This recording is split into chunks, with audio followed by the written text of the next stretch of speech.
Let's go through the decisions that you can make as you execute on each of your programs within BizFighter EXE.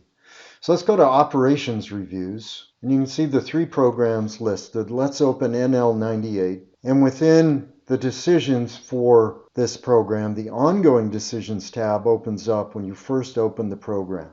There are three broad types of decisions that you can make. First, two are around the meetings that you can schedule both internally with your program team and externally with customers. So if you want to, you can adjust those. Maybe you say, hey, 12 meetings a year internally is not enough. Let's beef that up to 24. You could do that, update results, and see if you like the results on cost and schedule. We'll leave that up to you. You can decide what's right for your company. Maybe as well you decide we want to meet more often with the customer, not just 5 times a year, but once a month, 12 times a year, update the results, decide if you like it, and off you go. So that's one set of decisions. As well, you can adjust technology levels. Maybe you decide that your customer is very technology sensitive and would actually be pleased with an increase in technology on this program. Now, the technology levels are set for what that customer desired or expected on the program, but you can adjust it if you want to. Maybe you decide I'm going to give them a little bit more on processing systems because they are technology sensitive. So you would just use the buttons to go up. But what is the cost and benefit? Well, you're supplying more technology, and so if this is a fixed price program, you want to think about whether that additional cost buys you a benefit that's worth it. And what would the benefit be? Well, the CPAR, perhaps, for this customer, because they maybe are technology sensitive and they appreciate a little bit more technology delivered to them. It could be, though, that the customer is more price sensitive than technology sensitive, so you want to think about that.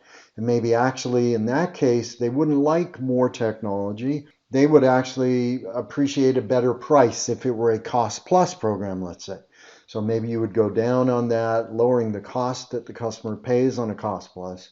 I could go and check the results on financial summary and see what the impact to CPAR before and after. The other set of decisions you can make for each of your programs is on the Scheduling Decisions tab. If I click that tab, you can see by cost account I have a level of staffing, full-time equivalents, assigned for each of the cost accounts.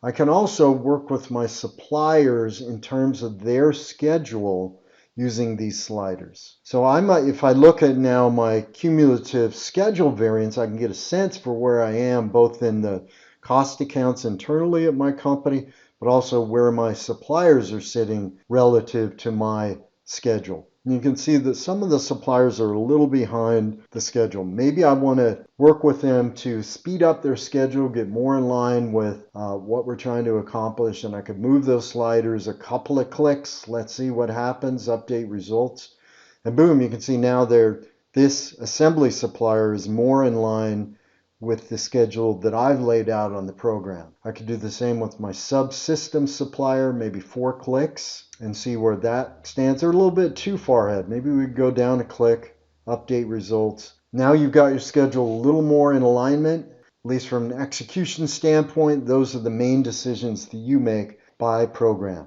All right, good luck.